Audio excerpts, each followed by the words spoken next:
Mission is to share business ideas, practices, and strategies while we enjoy our cup of coffee. Today's guest is our very own Thomas Heavey, and he's coming in to talk about 5S and lean and why it's relevant and important for your business. We have implemented this in a couple of different ways through our organization, and today we're going to talk a little bit about what it is and then how we've actually implemented it in a practical way. So we're going to give you the structure and the foundation around why we've done what we've done and how you can replicate it in your own organization. That's the whole point of the conversation today. So get ready to listen to this and grab a notebook and a notepad. Be able to take some notes because we're going to give you some practical ways that you can get this going in your organization today. Grab a cup of coffee and get ready for this conversation. We got so much to say. We got a podcast to make. We're sipping on lattes, and it's time for a coffee break. It's time for a coffee break. Oh, yeah. Well, it's good to have you back on the podcast. Absolutely. I'm excited to be here. Thomas, you ready for rapid fire? 5 randomly selected questions just to get under your skin. Absolutely. All right. Which fictional character would you want by your side during a zombie apocalypse? Zombie apocalypse. My wife watched The Walking Dead, so let's go with Batman. Batman. Batman would, he could keep you alive. And yes. This I'm very excited to hear. Okay. What age do you wish you could permanently be? Permanently be. 29. No. I call that's not accurate. No, That's 29. false. 29. 29. And tell us the reason why. 29 was a good year. I was in good health. That's good. I was old enough to quit making the dumb mistakes I made when I was younger than 29. But I think 29. All right. Number three. What is your guilty pleasure when you have free time during the week? Golf. Really? Absolutely. Yeah? Yeah, that is definitely my guilty pleasure. When's the last time you went and played golf? Friday of last week. Oh, how did you do? I birdied the 18th hole, which is what golf is. You have one good shot. And Birdied the 18th hole. brings you right back to want to play again. I think I shot a 94. 94. Very good. Very cool. All right. Question number 4. What's the next item on your bucket list? To go to New Orleans. You've already booked the trip. It's on the list. Okay. It was easy. Have you seen that video where... With Homer Simpson eating all the food? Yeah. Yeah, your wife sent that to me. Are you going to recreate that? So I do. That's going to be our restaurant menu list. He eats at like 70 restaurants, so we won't eat that much. We're not going to be there that long. But for dinner each night, we're going to go somewhere off of that. Okay. I've already kind of started plotting out some around the hotel. There you go. Okay, last question, number 5. Okay. What is one thing that you are unbeatable at? What is one thing that I'm unbeatable at? That's a tough question. Debate is usually... Unbeatable at debate. Yeah, I usually don't lose. It's usually going to be a tie or death. So the conversation that you guys were having around the break room table earlier today, was that a debate? That was not a debate. Okay. That was not a debate. We're not going to bring it back up. I just wanted to ask. It was definitely not a debate. All right, cool. Well, you passed rapid fire. Congratulations. Thank you. We'll give you a score of 713. That's a pretty good score considering I watch every one of the podcasts just to make sure I do well on the rapid fire questions. There you go. Well, congratulations. Well, let's jump into the conversation. Topic of discussion today is going to be around the 5S process, or lean is 5S, I guess, is a component of lean, which I'm sure you're going to dissect all of that momentarily. We'll get into that a little bit. You're a lean expert, aren't you? I'm a green belt. You're a certified. I'm not an expert. Okay, but I am a green belt. Certified. Green belt. We'll just call you certified. Okay. It sounds better if you just say certified. If you like certified, I'm good with it. But anyways, we're going to be talking about that, how we use it in our organization, how we have recently done kind of an internal exercise, a little competition around it. That's going to be the focus of our conversation today, because I feel like what we've done within the last month is something that any business could use and implement and get some great value of in their organization. So I want to talk a little bit about the structure and how it came about, and how it worked and how we get success out of it so that other people can replicate it. What are your thoughts? I think that's a really good idea. Yeah, the lean process as a whole can be used in any business, anywhere, and always comes out with improvements. A couple of years ago, I feel like, I know it was before 2020 got started. Was it at the beginning of 2020 or was it at the end of 2019? When you went to go do this certification? It was in 2019. 2019. Yep. So in the summer of 2019. There you go. You had an opportunity to go become Greenbelt certified. Absolutely. Went to Tulsa, Oklahoma for 2 weeks on separate trips for a full 2-week training. And what did that set you up for? It's Lean Six Sigma training, and there's different belts as similar to the karate.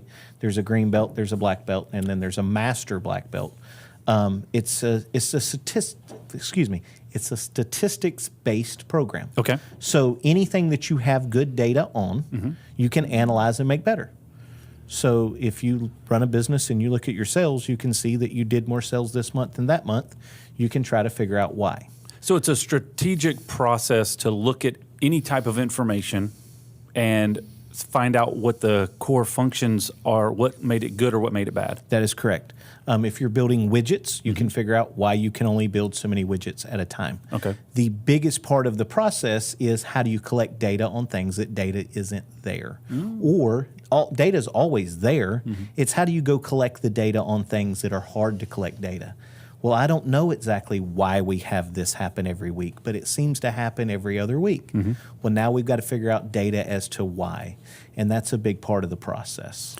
How have you been able to take something like that? Because seems like a pretty powerful training component, or a very powerful, I don't know, analyst. Is that the right term? Analytics. Analytics process to be able to improve your business. Yeah, so it has inside of the process, if you take lean as a whole, what is Lean Six Sigma? Well, the Six Sigma is the statistics part. Everything falls inside of a bell curve. Okay. So whatever it is that you're doing, if it's running podcast, and every time you run a podcast, if you analyze the data, 99.7% of that data is going to fall inside of a bell curve. There's a little tiny bit that'll be on the outsides, and you don't even worry about that because it's the 1 in a million outliers. But you take that data, and if you can get that and you wanted to have a podcast last a certain amount of time, you could take that data and see why it ran over, why it ran short, and you can tighten that up and tighten that up. And as you tighten it up, you make your processes better. If you're building telephones, if you're making coffee cups, whatever it is, you're taking what's happening, analyzing what you did, and then trying to tighten that process to make less mistakes and waste less time, which is when we got into the 5S. 5S, one of the big things about that is eliminating waste. So when we did the 5S process here at Loc-Doc, the big thing that we tried to do was take areas that had a lot of waste. Now, not necessarily waste of a product, but a lot of waste of time. So if I had to walk across the room to pick up this every time and then go all the way back across the room to do whatever it is, that was a waste of my time. If that was always the process, I should move those two things together. Sure. That's part of your 5S process. Can you copy this key? That's a question we get asked about 3,422 times a year. And how can you actually be sure that the person who asked that question is supposed to get a copy of that key? Well, we think you should always know who can copy your keys to your business and your home, because it could be your neighbor, an old employee, a contractor, or even worse, your mother-in-law. At LocDoc Security, we believe in protected key systems, so you always know who has a copy of your key. To find out more, visit LocDoc.net or stop by our Charlotte location. LocDoc Security, helping you protect your people and your property. I remember being introduced to 5S many years ago, probably close to 12 years ago, and the awareness of it at the original onset was like, okay, we have to do this to every aspect of our business, because it was just so clear and understanding. You are repeating a lot of the same processes every single day, and you're definitely going to find some inefficiencies. Like you just said, every time I put in a work order, I have to go to this screen and this screen and this screen. Well, if I can get all of that information on one screen, I have just become a lot more efficient. Absolutely. If I am working on a job site, and I have to go pull my tools out, and every time I have to pull them out of 6 different places.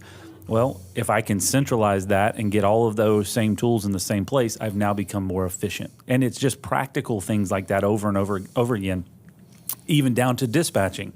If I'm sending technicians out to 6 different job sites and I send them north on the first job and south on the other job and then back north, then obviously there's inefficiencies. So you start to look at that. Yeah, it does not matter what it is that you're doing. Mm-hmm. Any process you can run through the 5S process. I think one of the things I've brought a sheet because I always forget exactly what order they go in, even though they don't. But the 5 S's are to sort. So when you say sort, you're identifying what you need and what you don't need. So you said, I've got a computer screen and I have to go to 6 different pages. Do I have to? Is there a better way that makes that only make where I have to go to 3 pages and have 3 clicks and get the same results? I've eliminated that kind of waste. If it's a cut a key process and I have to walk across the room to get the key and walk back to the key machine, wouldn't it make more sense to put the key machine and the keys together? So the lean process of that would be to analyze what's happening over an extended period of time and take the data and say, more times than not, he had to walk across the room. It wasted X amount of his time.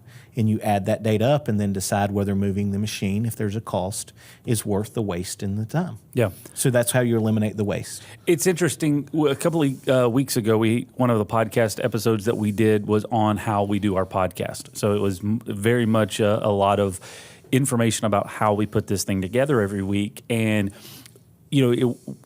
it's once you start down this path and once you become aware of the 5S, the lean program, and those types of tools, you start to process a lot of things through that lens, right? Yeah. And so, Aaron was sitting in here and he was describing how we've made some changes through the production side. And in simple form, as you're watching this right now, there's cameras that are changing, there's graphics that'll come up, there's commercials that go in, and all of those have been, in essence, 5S. They've been sorted through and said, well, what does it take to actually do this process, and how do we streamline it so that it is faster, more efficient, and we're not having to rebuild this whole structure every single time that we bring it up. So yeah, that's how long did it take to edit your first podcast to get it ready to roll versus how long does it take now? Significantly less. And that's because you use these processes.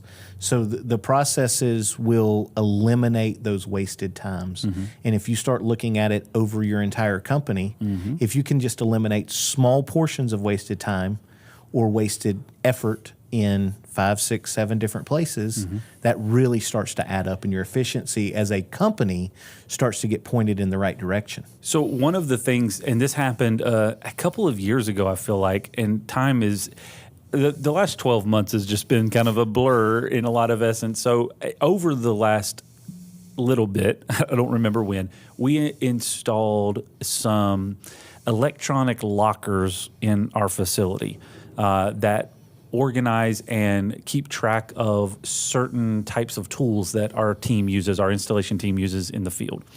Now, the purpose of that was not to control or restrict access. It was actually to give that information out more readily available. And why was that? So the process before that was a whiteboard.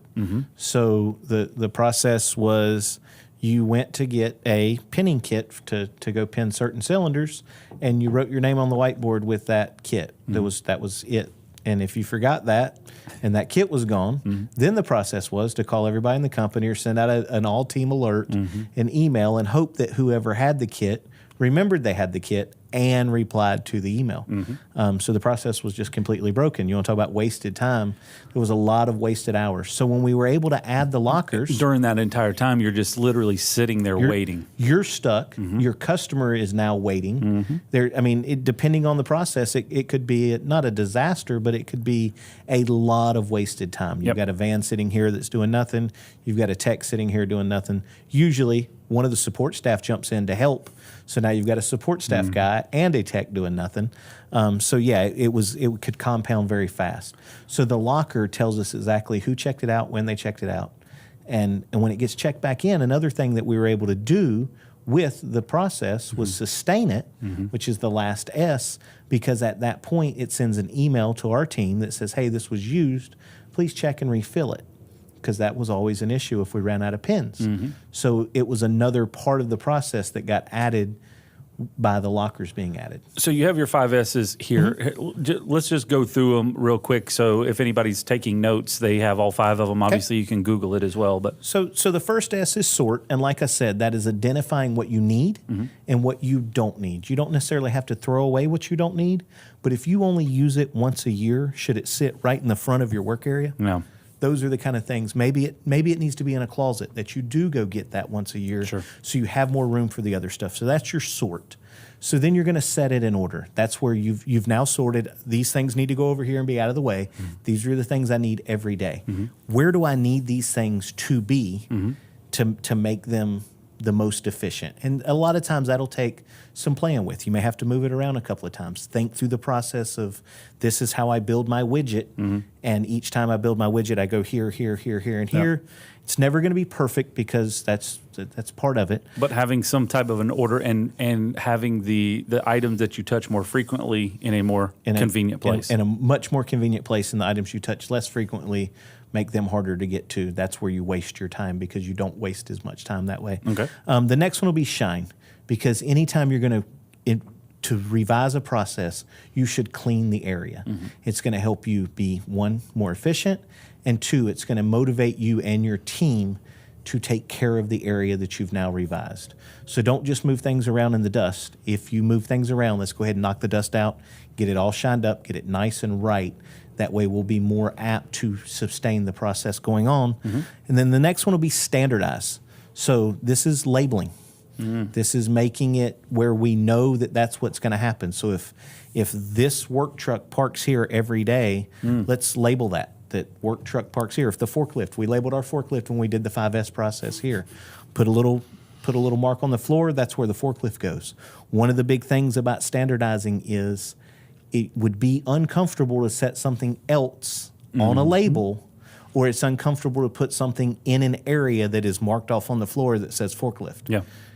Well, And then the final one is sustain. Yep. And the way you sustain it is by writing an SOP, a standard operating procedure, or just a checklist of each month, each week, each day, I'm going to check these things to make sure that it's happening. And I'm going to review this process after ABC amount of time, whatever you choose, to come back and look at it again. So we redid the podcast.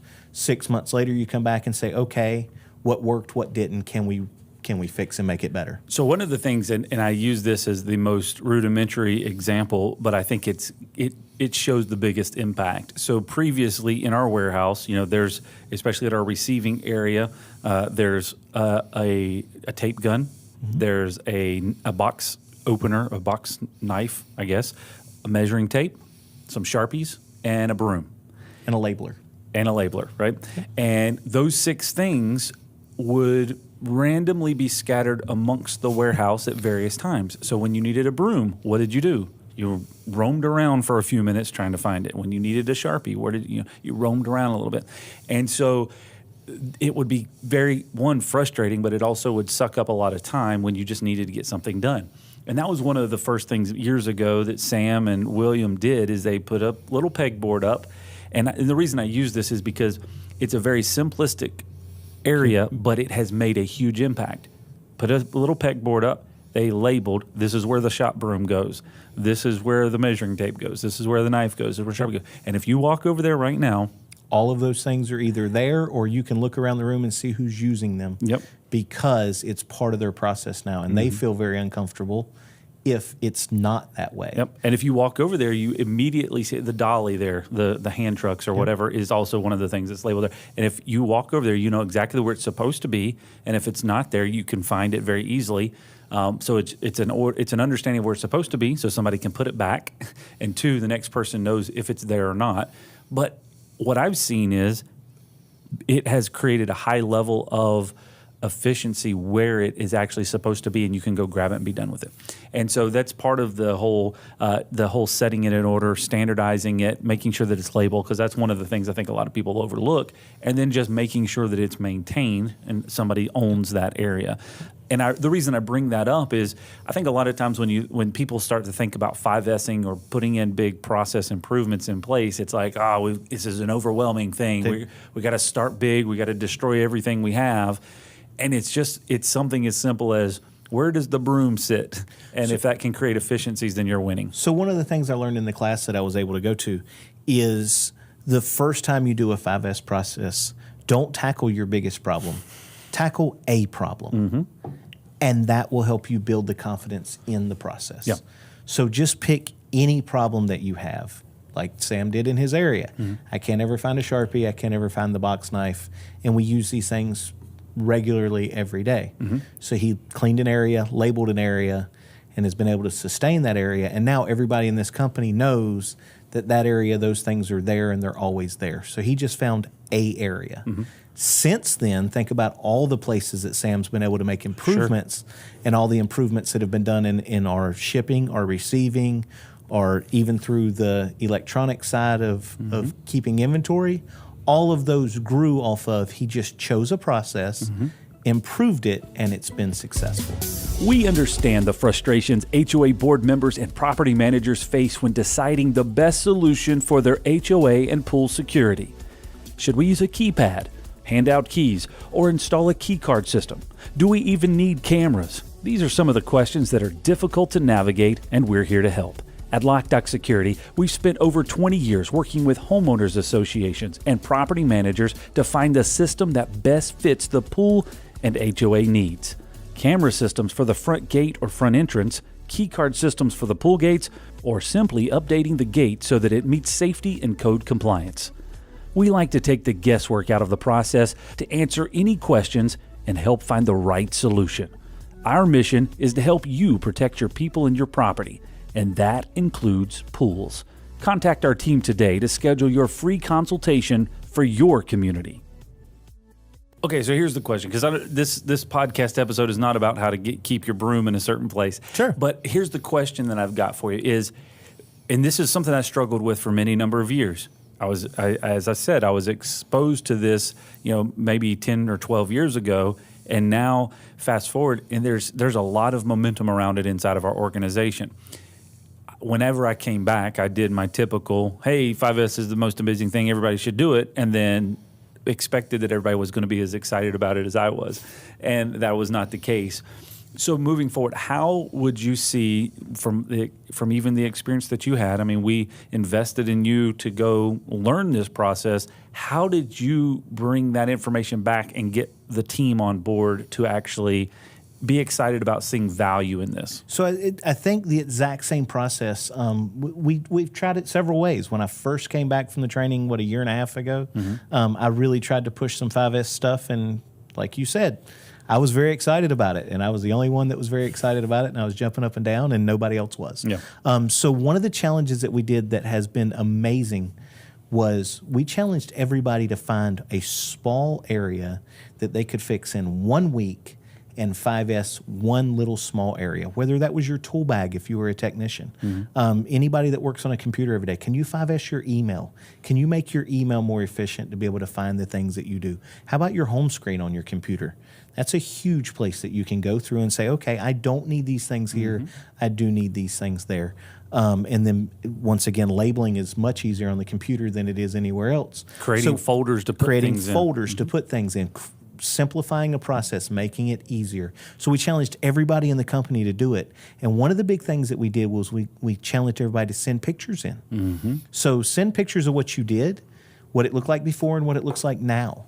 And that started to get the momentum ball rolling. And we used we're on G Suite here on the Google platform, so we used the Google Chat function. Yep. There was a whole thread dedicated to it. Other companies, maybe you're using Slack or Teams or something like that. Then wherever you're sending that internal communication, that's where that needs to go. And it was literally coming in the evenings, and people would see it. It started a snowball effect, and after a couple of days, that snowball started rolling, and people really, really got involved. So to break that down, you brought this concept, you taught these 5 steps, and then you gave everybody in the company a challenge to pick your own thing. So this is not, I'm going to tell you what to do. Pick what you want to do. Pick one small area, very, very small area that you can fix in 1 week. Go ahead and get it done. And that was the challenge. And make it visible to the rest of the organization as to what you're doing. And we challenged absolutely everybody in the company. And I would say we got over 95% results back of people being involved in that individual 5S process. Got it. Then that was, the snowball was now moving. People were interested in the process. So a few weeks later, we broke the entire company up into 4 teams. Yep. And we let the teams choose. And we let the entire company choose 4 areas that needed to be 5S, and then we broke the company up into 4 random teams, and we had a 5S contest. Yep. So let's break that down, because this is part of the, I think, construction component or giving the tools to get this up and running. How was the identification of the different areas that needed to be organized? How did we go about getting that information? So when we decided to get that information, obviously we saw the snowball rolling in 5S, and we decided we wanted to try to push it to another level. So we have a weekly meeting, and during the weekly meeting, it's an all hands meeting. We just threw the question out there: if we could 5S anything in the company, what would it be? Okay, so that's getting that group involvement, and it was a very broad question. What are the areas that need to be improved? Yes. Okay. And then, why is that important? Because it's not a top down. It's not a, I need you to go fix this area. It is a, if this area was improved, it would help me and it would help other people be more efficient. So you're getting from all different parts of the company input toward what's going to make their life better. Gotcha. Because what you think may make someone else's life easier may not. What they think is going to make their life easier, they're going to be much more adept to get in there and go do these processes. Okay, so getting group involvement, group input, this is what we need to get working on. And then how did you break up the teams? Was this you choose 4 captains and they pick their teams? Nope. Not absolutely. So I did a little bit of thought in the team breakups just to make sure there wasn't too much management on one team. I didn't just run it through a random generator. I basically split the leadership team up amongst the 4 teams randomly, and I split the technicians and the support staff up fairly random, including one what we call a SME, or a subject matter expert. SME. In every area that had already been chosen. So one of the areas that was chosen was the place where we keep all of our training materials in my area. I'm the training director here, and that was my messy area that needed to be 5S'd. So that was one of the places. So I put myself on that team knowing my input would be very useful, but the challenge for me was I had already done it wrong. So the team was going to come in and choose what needed to be fixed and what didn't, how it needed to be labeled to make it last. So I had to just give information on what was used the most and what wasn't, and not give my input on where it should be placed. So you basically got a lot of people to clean up your area, is what you just said. There's been rumors around the company that's exactly what I did. So, but all those areas were given as input from the group. Then you strategically put the teams together so that there was a mix of people. So it wasn't heavy loaded with this certain departments. It was a very good mix where everybody could get value input. So somebody from the accounting department, somebody from sales, a technician, somebody from customer success could all be on the same team, and they're every coming team from a different usually place. had one of those people. I broke it down via departments when I made the team. So I took the sales team and put them in separate places. I took the account management team and put them in separate places, and so on and so forth. What were the 4 areas that the group decided that needed to be worked on? So we have a door storage area, Okay, where we store our doors that come in and come out for different projects. And then we have an area in the back that it was kind of an odds and ends area. It had car washing and stuff and backup access control and electronics hardware. And then we had the lock shop and we had the training area. That was the 4 areas that we cleaned. Okay. So those were the 4 areas that the group decided this is what we need to make improvements on, because each of those areas had had organization set at some point, Sure. but it was obviously not sustained over the period of time. And so that was a big component of this, is even taking something that's already there and making it a little better. So through that process, you've got these 4 teams, and now they go about a process. How long did they have to do this? They had 1 month. Okay. So that was the challenge, was everybody had 1 month to get it done.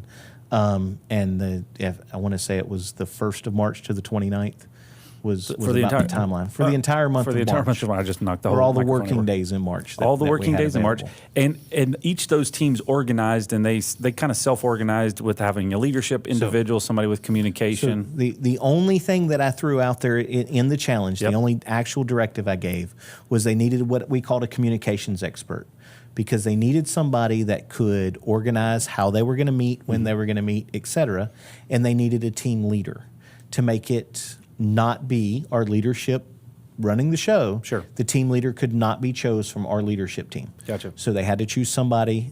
Each team voted on their team leader, and each team voted on their communications expert. Outside of that, the SMEs were pretty obvious in each of those areas. Sam manages our purchasing department. He works right beside those doors every day. He was obviously the SME for the area.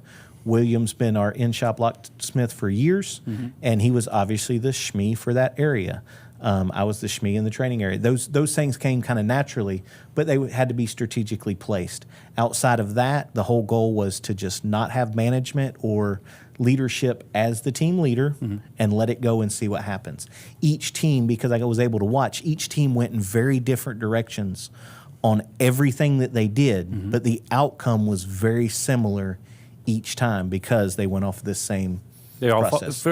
all followed this very similar process, Yep. and each of them made progress in different ways. I know with the door storage area, they did a heck of a lot of labeling, structure, organizing, and that's where the forklift thing came in. That's Because, and again, going back to the simplicity of this, we were parking our forklift very close to the door storage area, which was parked there intentionally to get it out of the way. But it was also inefficient in the fact that anytime they needed to go look at the door inventory, they had to get in the forklift, move it out of the way. Then when they were finished, they had to go move it back. So it was an extra step that was unnecessary. So for that, they just found a different place to park the forklift, designated as forklift parking. And ever since that happened, you walk through our warehouse at any point in time, and that forklift is always parked in the same The spot. forklift's always parked in the same spot, and we did not keep the door inventory area as clean and organized as we would have,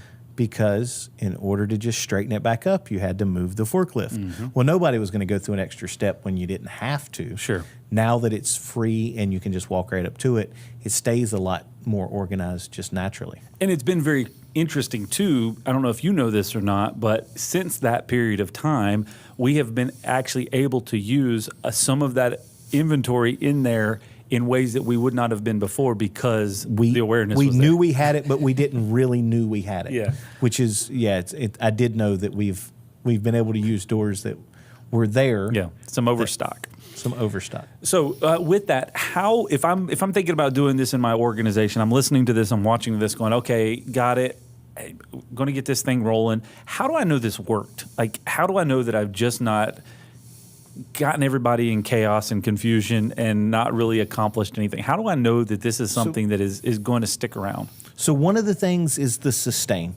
So how do you make it last? You make it last with two major things: being able to label your area and then having a regular check on it. So you're going to see success. Like I said, the big thing I think with getting into the 5S process is getting people to buy in. It's a different process. A lot of people are going to look at it as just cleaning. And if you just clean, well, you could have just cleaned and there wouldn't have been any reason to continue on.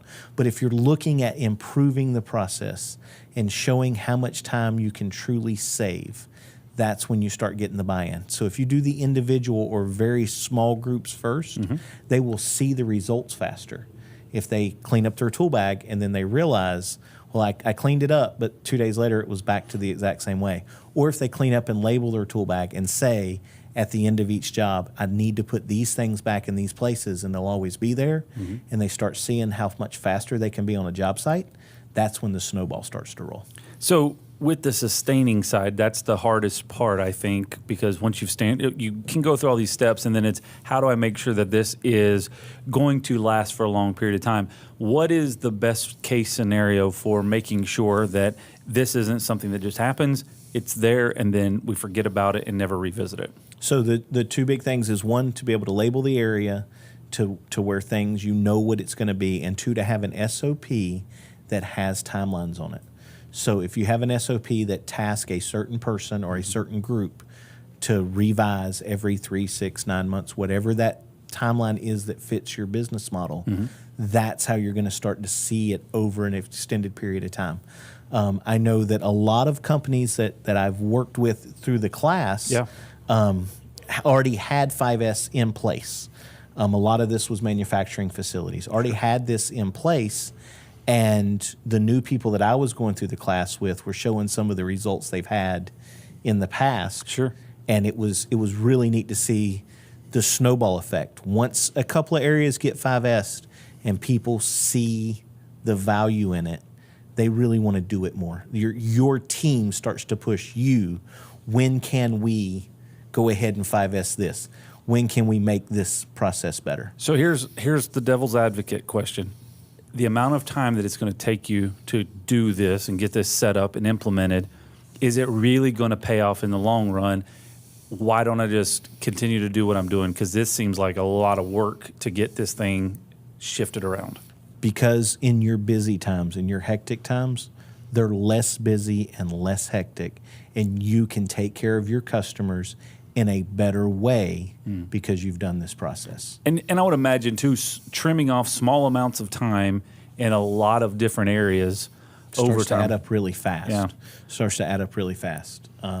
If you look at it from a manufacturing standpoint, obviously the goal is to make X amount of whatever it is you're making. And this is a guaranteed way to be able to make more of whatever it is you're making. We're not in manufacturing. We're in a completely different business. So ours is more about being able to efficiently take care of our customer. Sure. And we can do that. We can more efficiently service our customers if we can get there faster, if we have the right resources faster, if we know where things are easier, then it ultimately serves our customer better. It's less stressful. Yeah. It's less headaches.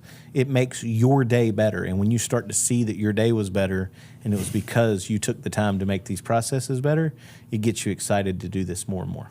Absolutely. And, I'm always excited to see just momentum and improvement in an organization. And that's really a lot of this comes down to. We're applying this in other areas currently as well. So, we'll see that over time. But we've seen this work in small pockets. So it breeds excitement. And when people get behind it because they see that it works, and we say this a lot around here, if all 40 of us can be in the same direction and get behind something, then we get a lot more momentum than just one person being excited about it. Absolutely, and that comes from the driver of the ship just being somewhere on the ship instead of being at the nose pulling everybody else along. Yeah. Because the whole ship's already rowing in the same direction. Absolutely. Well, Thomas, thank you for being here today, sharing this information. Hopefully those that are watching and listening will get value out of it and figure out a way to apply it in their organization. I know you always make yourself available. If anybody has any questions, they can reach out to you.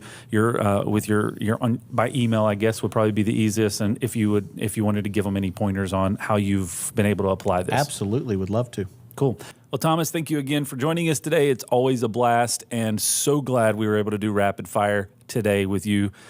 Just a game changer. I don't agree with your age thing, but we'll discuss that later. For those of you that are listening or watching the podcast for the first time today, we ask you to subscribe because we have a brand new episode every Tuesday at 9 a.m., and we don't want you to miss a single one of them. You can subscribe on our YouTube channel by clicking the link below and making sure that you're subscribed. If you are listening to the audio version, well, make sure that you go to whatever your favorite podcast platform is and subscribe. It's a brand new episode every Tuesday at 9 a.m. You can find out more by visiting LocDoc.net/podcast. We'll see you next time.